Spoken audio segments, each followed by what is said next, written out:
할렐루야. 아멘. 우리 성도님들에게 오늘 성전에 잘 오셨습니다. 한번 인사하십시다. 아멘. 성전에 오셨습니다. 축복받은 성도님들입니다.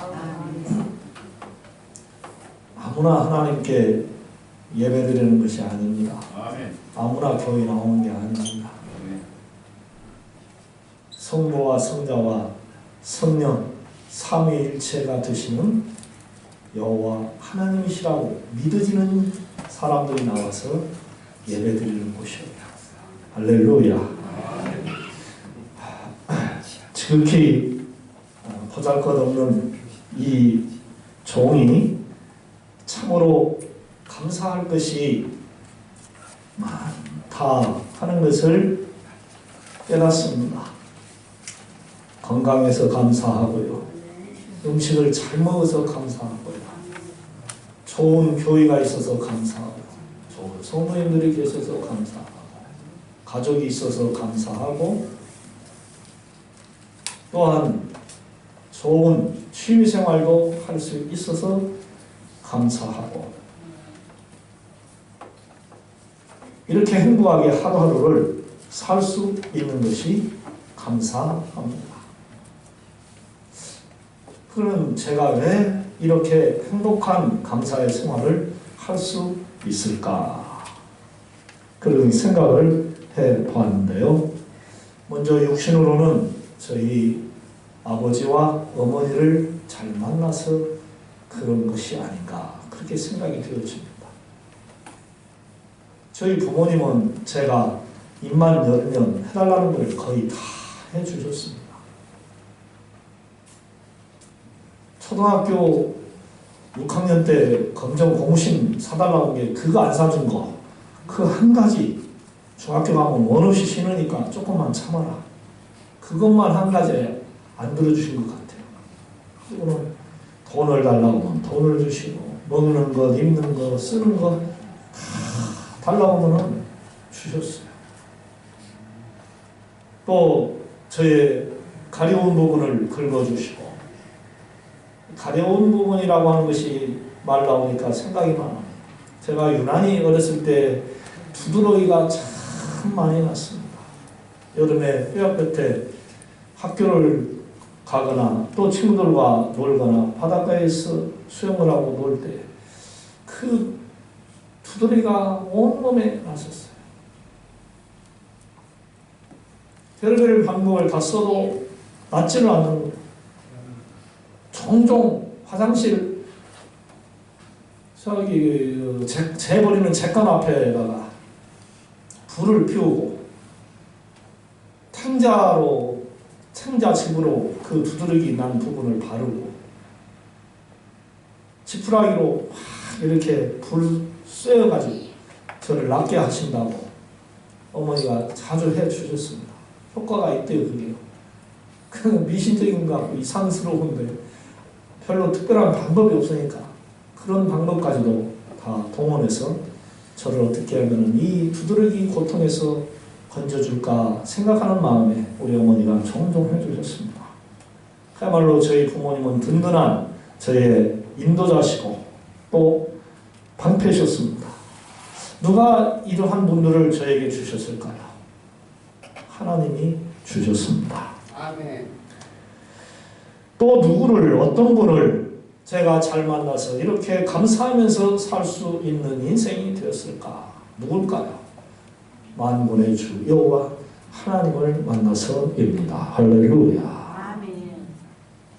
교회를 어머니 뱃속에서부터 20년을 다녔는데도 불구하고 하나님을 만나지 못했었습니다. 그러다가 1979년 8월 지금으로부터 약 43년 전 지금과 비슷한 시기입니다. 이때에 교회 모교회 화단에서 하나님을 만났습니다. 하나님께서 너 죄인이야 이렇게 말씀을 해주셨어요. 하나님 제가 무슨 죄를 졌다고 그러십니까? 죄인 아닙니다. 뭘 잘못했어요? 그리고는 곰곰이 생각을 해보니까 지은 죄가 너무 많아요. 창피해서 얼굴을 못 들겠어요. 부끄러워요. 제가 생각해보니 너무나 많은 죄를 졌어요.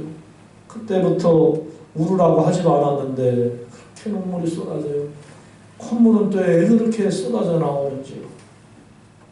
회개기도 하라고도 안 했는데 가서 성전에 나아가 회개하기 시작했습니다. 콧물 눈물만 한 2주 정도를 계속 흘렸습니다. 그렇게 부족한 종이 철저히 회개를 했습니다.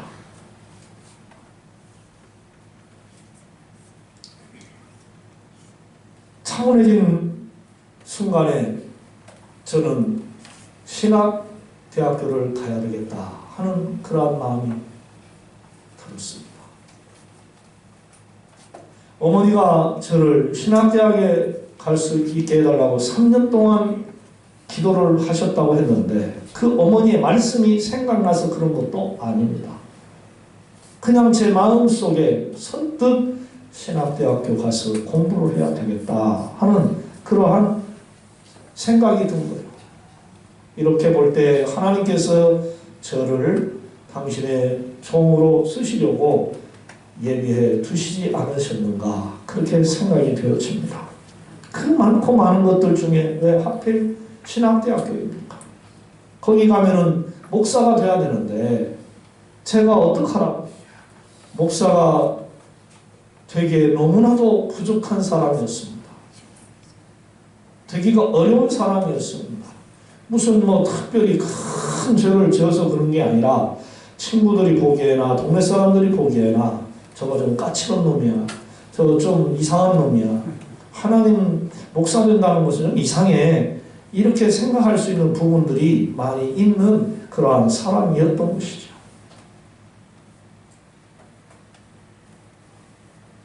하지만 저는 곧바로 준비했습니다.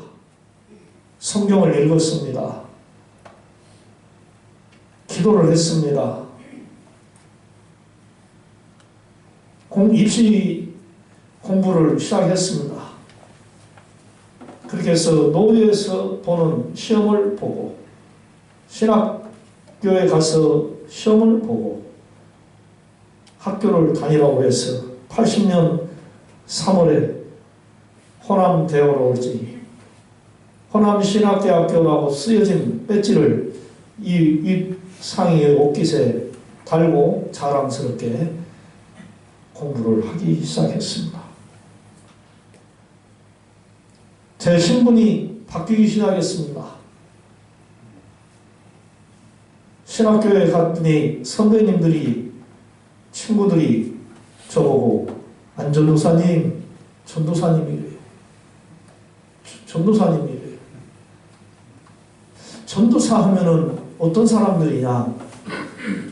교회에 가서 학생들을 성경을 가르치고 찬송을 인도하고 기도를 하고 그런 일을 해야 하는 사람이에요. 성경을 내가 뭘 알아? 앞으로 배우면 얼마나 배우겠어? 기도가 뭐 어떻게 기도도 어떻게 할 줄도 모르는데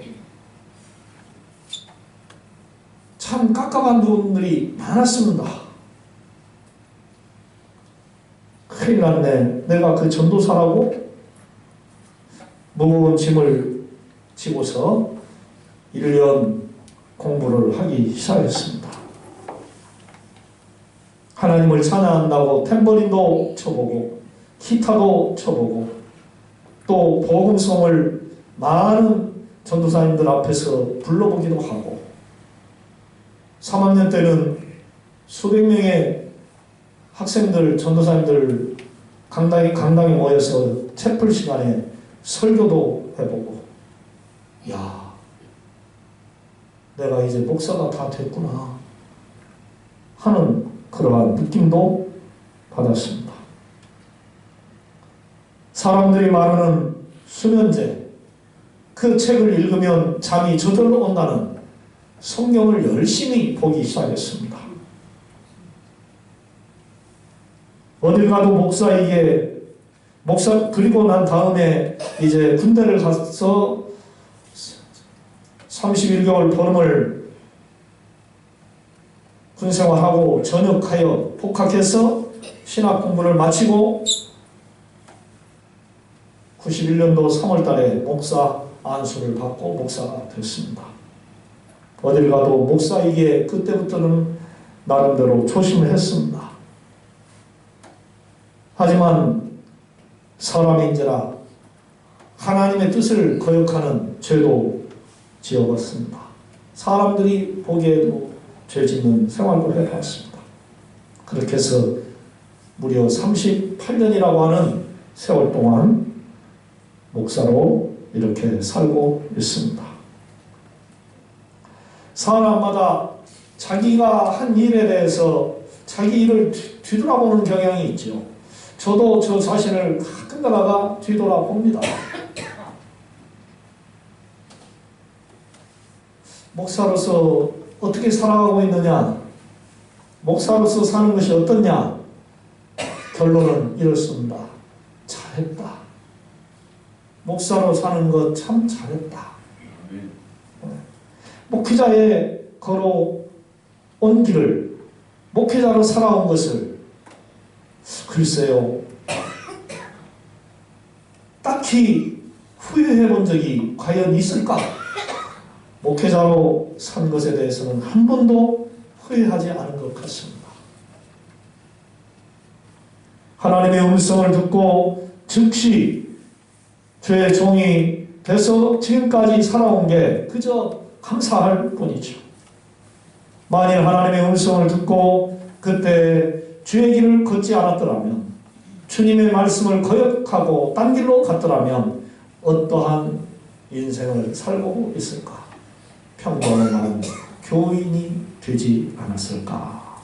목사와 같은 삶을 살지는 않았을 거예요. 그래서 이 세상 떠날 때에, 얘야, 네가 나를 위하여 한 것이 무엇이냐? 네가 날 위하여 희생하고 충성하고 봉사하고 섬긴 것이 무엇이냐? 라고 물으신다면, 예, 저는 아무것도 한 것이 없네요. 라고 부끄럽게 대답할 수밖에 없는 그런 형편없는 사람이 됐을 것이에요. 오늘 우리가 본 하나님의 말씀, 히브리서 11장은 믿음장이라고 합니다. 11장을 보시면은 믿음이 좋은 사람들이 참 많이 나오는 것을 볼 수가 있어요. 먼저 4절을 보면은 아벨이라고 하는 사람이 나와요. 아담과 하와가 낳은 둘째 아들 아벨. 그는 그 형 가인보다도 하나님 앞에 진실하게 예배를 드리고 제사를 드려서 사랑을 받았습니다. 그가 하는 일이 형통했습니다. 그 형이 볼 때 질투했습니다. 그래서 그 질투로 인하여 아벨을 죽여버리는 그러한 살인자가 됐죠. 그러니까 아벨은 억울하게 죽임을 당했지만 믿음의 사람으로 이름이 남았습니다. 또한 5절에 보면 에녹이라고 하는 선지자가 나옵니다. 그는 누구냐? 하나님을 기쁘시게 하는 자다 그랬어요. 그래서 그는 결국 죽임을 당하지 아니하고 죽지 아니하고 하나님 나라에 올라가는 그런 놀라운 사람이 될 수 있었습니다. 그리고 7절에 보면은 노아라고 하는 사람이 나와요. 여러분, 노아 하면은 무엇이 생각납니까? 노아의 홍수 사건, 방주, 그 사건이 딱 떠오를 것입니다. 당시에 많은 사람들이 정말로 하나님 보시기에 악했습니다. 하나님은 더 이상 저들의 악을 봐줄 수가 없었습니다.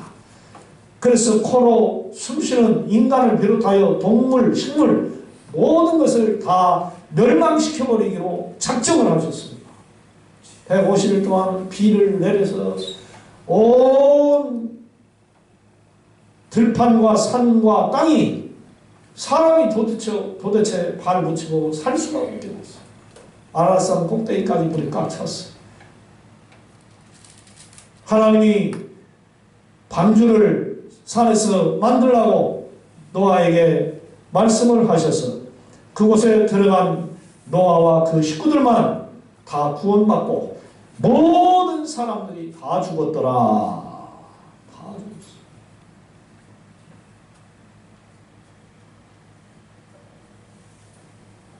그로 인해 인간 세상이 새롭게 시작됩니다.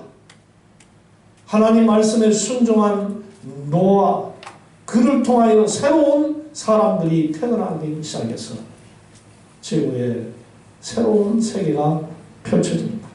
그 다음에 8절에는 아브라함이라고 하는 사람이 나옵니다. 여러분, 아브라함이 어떤 사람입니까? 믿음의 조상이라고 하지 않습니까? 그는 하나님을 믿음으로 말미암아 의롭게 여김을 받았다. 그렇게 성경은 말하고 있습니다. 그래서 그가 아이를 낳지 못하고 살았었는데 100세에 자기의 아내 사라, 이제 경수가 다 끊어졌고 도저히 아이를 낳을 수 없는 그러한 쭈글쭈글한 할머니였는데 하나님께서 사라의 몸에서 내 아들이 태어나게 될 것이니라 하는 그 말씀을 믿고 결국 이삭이라고 하는 참 아들을 얻게 되는 그러한 사람이 되었죠. 아니, 어떻게 그럴 수 있을까? 그런데 하나님이 하시니 그런 결과가 생겼어요. 이렇게 볼 때에 이 히브리서 11장에 나오는 믿음의 사람들, 아벨, 또 노아, 아브라함, 또 누구였죠? 에녹. 그리고 그 후로 또 쭉 보면은 이삭, 야곱, 요셉, 기도원, 삼손, 이러한 믿음의 사람들이 쫙 나오는데요. 한결같이 그들은 하나님의 말씀을 순종을 잘했더라. 그래서 할렐루야. 복종과 순종을 잘했다. 그로 인하여서 과연 그들은 어떠한 복을 받게 됐습니까? 하나님 아버지 생명책, 주의 성경책에 그 이름들이 기록이 되어졌어요. 할렐루야. 온 세상에 당신들의 씨가 퍼져서 인류를 형성했습니다. 온갖 좋은 것들을 하나님께 받았습니다. 하나님의 돌보심으로 행복하게 살았습니다. 이름 석자를 확실하게 남긴 것이죠. 세상 모든 성도들 하여금 나도 이 믿음의 사람들처럼 살아야 되겠다라고 결심을 하게 하는 그러한 믿음의 사람들이 되었다는 것입니다. 히브리서 11장 1절로 2절에 이러한 말씀이 나옵니다. 믿음은 바라는 것들의 실상이요 보이지 않는 것들의 증거니 선진들이 이로써 증거하였느니라. 여러분, 믿음이 뭘까요? 이 히브리서 11장 1절로 2절에 보니까 바라는 것들의 실상이요 보이지 않는 것들의 증거라. 아멘. 그랬어요. 네? 여러분, 하나님이 눈에 보입니까? 보여서 믿습니까? 안 보여요. 그런데 하나님이 이 땅에 계신다고 그래요? 안 계신다고 그래요? 계십니다. 그 계시는 분을 우리가 믿어요. 이게 바로 뭐냐? 믿음이라고. 안 믿는 사람들은, 세상 사람들은 하나님을 보여주라는 거예요. 보여야 믿는다는 거예요. 그건 믿음이 아니라는 거예요. 안 보여도 하나님이 계신다는 것을 믿는 것이 믿음이라는 것입니다. 할렐루야. 그러면 이것을 누가 증거하느냐 이 말이에요. 이 세상이 증거합니다. 믿음의 크리스찬들이 증거하는 것입니다. 교회가 증거하는 것입니다. 지구상에 많은 종교가 있습니다. 그러나 기독교가 현재 1위입니다. 성경책이 베스트셀러 중에 셀러입니다. 최고입니다. 수많은 교회가 세워졌습니다. 수많은 크리스찬들이 있습니다. 그들이 하나님의 일을 감당하면서 세상의 빛으로 소금으로 살아가고 있습니다. 그래서 더러운 이 세상이 그나마 이렇게라도 존재하고 하나님의 영원한 심판을 당하지 아니하고 살아가고 있는 거예요. 선진들이 이것을 증명했다. 앞에서 믿음의 사람들에 대해 말씀을 드렸습니다. 저들의 공통점이 뭔지 아시는지요? 하나님의 말씀은 다 믿은 거예요. 하나님의 말씀은. 그리고 하나님의 명령에 무조건 순종을 했다고 했어요. 인간의 이성으로 도무지 이해할 수 없는 일들을 의심하거나 불순종하지 않고 그대로 믿었다는 거예요. 한 가지만 짚고 넘어가 보십시다. 우리가 다 아는 일이지만 아브라함과 사라가 진짜 아들을 낳을 수 있다는 것이 여러분 믿어집니까? 우리 상근 권사님이 아이를 낳을 수 있을까요 지금?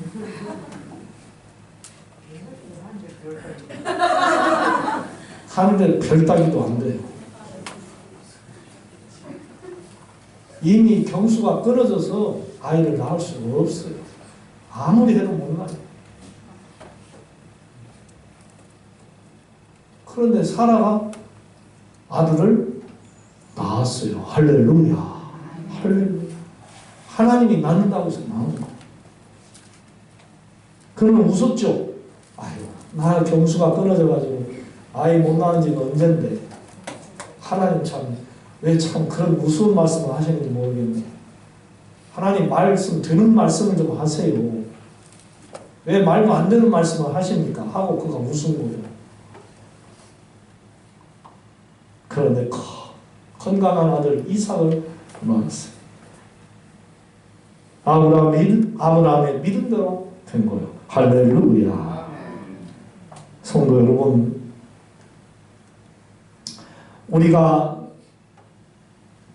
그렇게 믿는 전능하신 여호와 하나님을 굳세게 믿으시기 바랍니다. 할렐루야.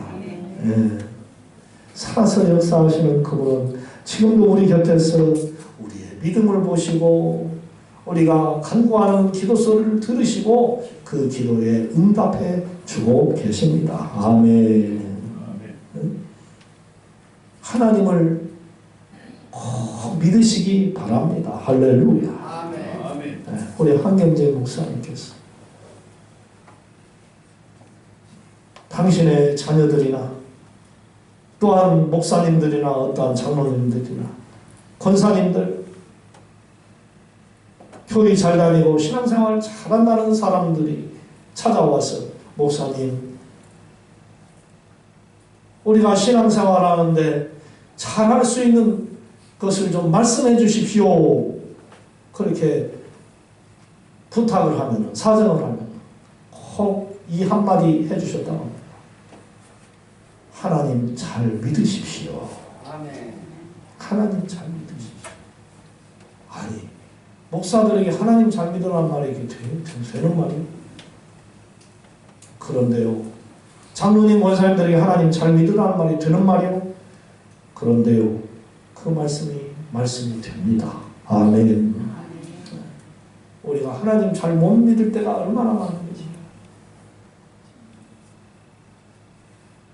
우리 서로 옆 사람에게 우리 하나님 잘 믿으십시다.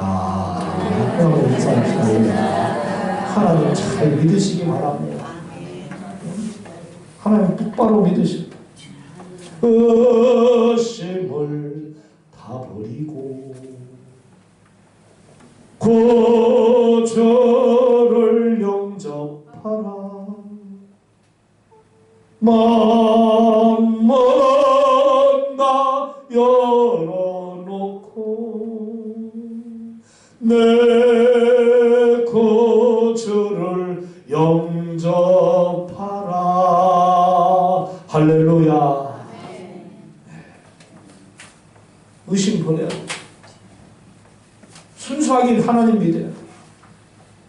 순수. 제가 어렸을 때에 집에 걸려있는 액자, 예수님 얼굴이 보인다 안 보인다 하는 그 그림, 혹시 여러분 기억나시는지요? 막동아, 우리 장로님 형님이 묻는 거예요. 저 예수님 얼굴 보이냐 안 보이냐? 아무리 똑똑히 봐도 안 보여요. 어디가 예수님 얼굴이 있어요? 아니, 저 보이지 않냐? 아니, 안 보여. 안 보여요. 아니, 가만히 그냥 눈 똑바로 뜨지 말고 가만히 한번 봐버려요. 눈 똑바로 뜨지 말고. 그래서 가만히 그랬더니 예수님 얼굴이 참 보이더라고. 할렐루야. 나도 믿음이 있구나. 그런 생각이 들더라고요.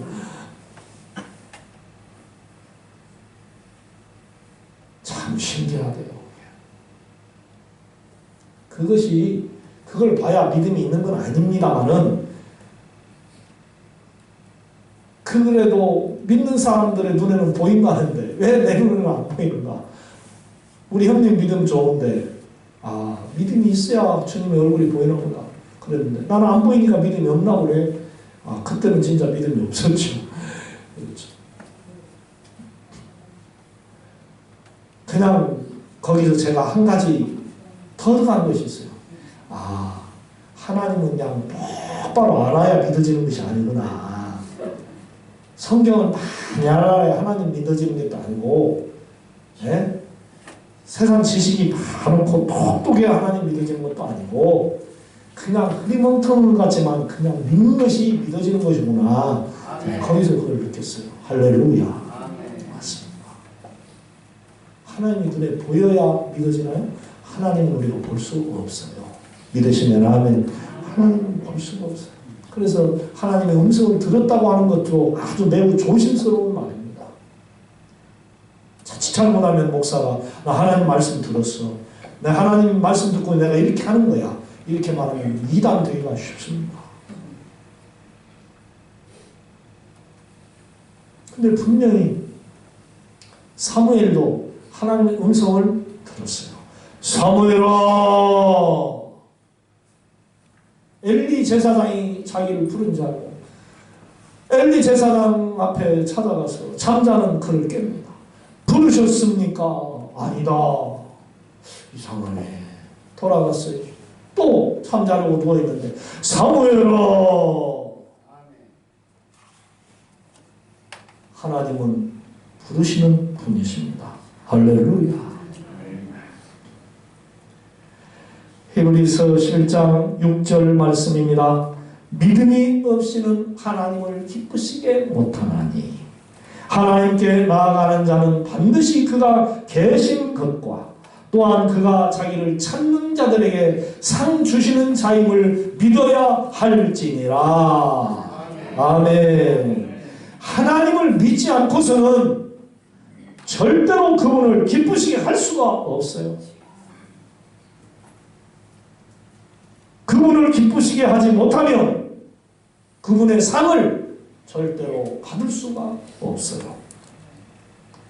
하나님이 세상에 계심을 꼭 믿고 나아가는 성도들에게 하나님은 상을 주신다고 그랬습니다.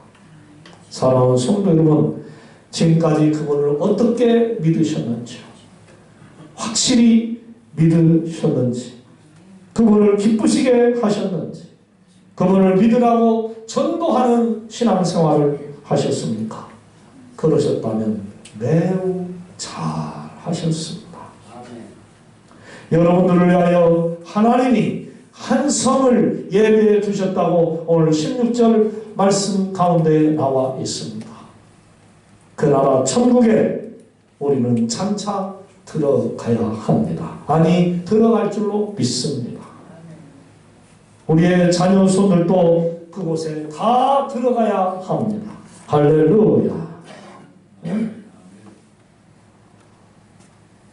신앙을 계승해야 할 것을 다짐하면서 말씀을 마치고자 합니다.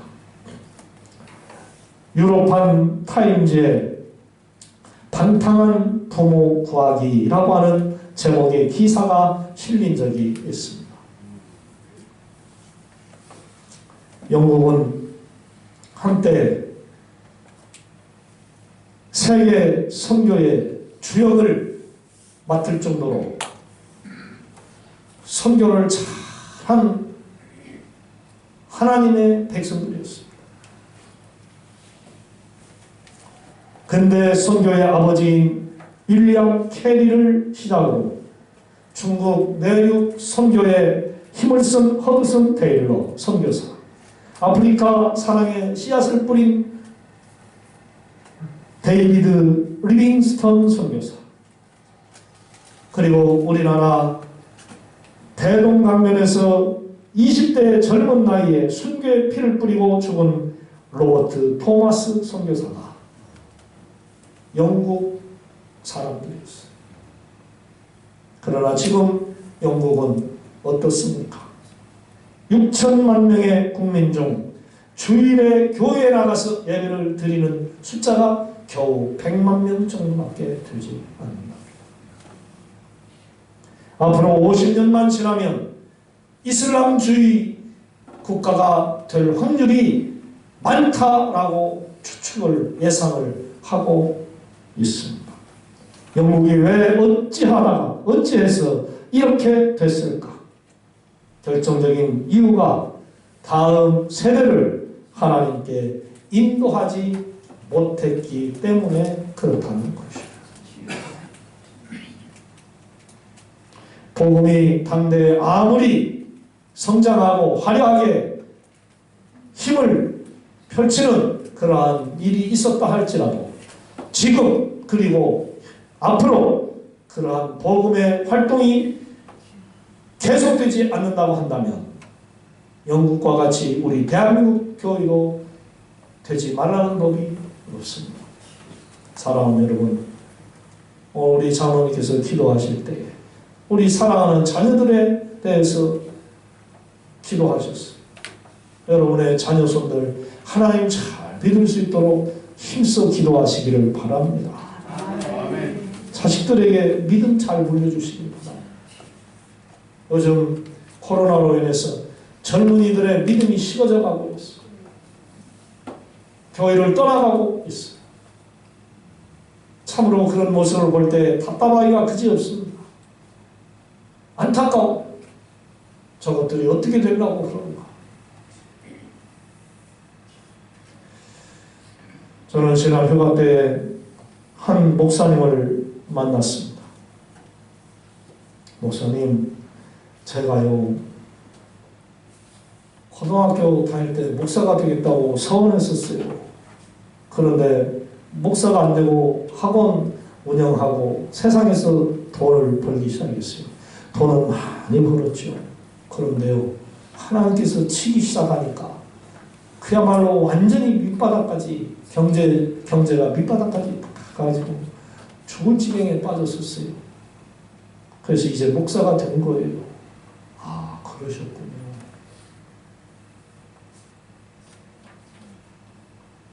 그때 바로 신학 공부하시지. 왜 그렇게 거역하고 돈 벌다가 그 고생 하셨습니까? 그러게 말이에요. 목사님, 나는 그런 사람들 많이 봤어요. 목사님처럼 그렇게 목사가 되겠다고 서원해놓고 그 길을 안 가니까 작가 한다고 돈 번다고 그러더니 다 털리고 매 맞고 결국 신학교 와서 나이 먹은 뒤에서야 목사 된다고 공부는 우리 선배님들 참 많이 봤어요. 그랬더니 웃더라고. 근데요, 목사님, 지금이라도 나는 목사의 길을 하나님이 가지 말아라 하면은 후딱 포기하겠어요. 그래도 정신을 못 차려고 그 얘기를 하더라고. 목사의 길이 그렇게 힘든가?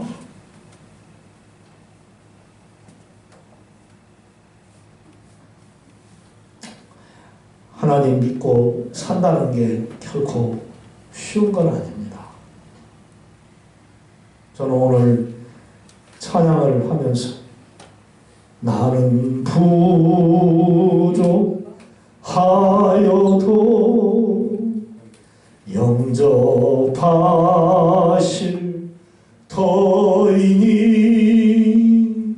예수 공로 의지하여 나는 부족하여도 주님 나를 영접하시고 이 부분에 큰 은혜를 받았습니다. 하나님 똑바로 잘 믿기가 결코 쉽지가 않습니다. 그런데도 하나님은 저와 여러분들을 사랑하시고 돌보시고 복을 주십니다. 그렇기 때문에 하나님 잘 믿어야 됩니다. 여러분의 자녀손들 하나님께 잘 인도하고 앞으로 신앙생활 잘 하셔서 지금보다도 훨씬 더 행복하게 살아가시죠. 주님의 이름으로 부탁을 드립니다. 사랑의 하나님, 이렇게 좋은 주님의 날 성전에서 가정에서 하나님께 예배를 드릴 수 있게 해주시니 너무 감사합니다. 부족한 종의 입술을 통하여 히브리서 11장 말씀으로 오늘 은혜를 받게 해주신 것 또한 감사합니다. 하나님, 이 종을 비롯해 우리 성도님들 하나님을 똑바로 잘 믿게 해 주시옵소서. 하나님 떠나지 않게 하여 주시옵소서. 오직 주여 하나님만 바라보고 살게 하여 주옵소서. 우리를 통하여 우리 대한민국이 온전히 복음화가 되게 하여 주시고 장차 더 많은 선교사가 세상으로 파송되어지는 우리 대한민국 되게 하여 주옵소서. 예수님의 이름으로 기도하옵나이다.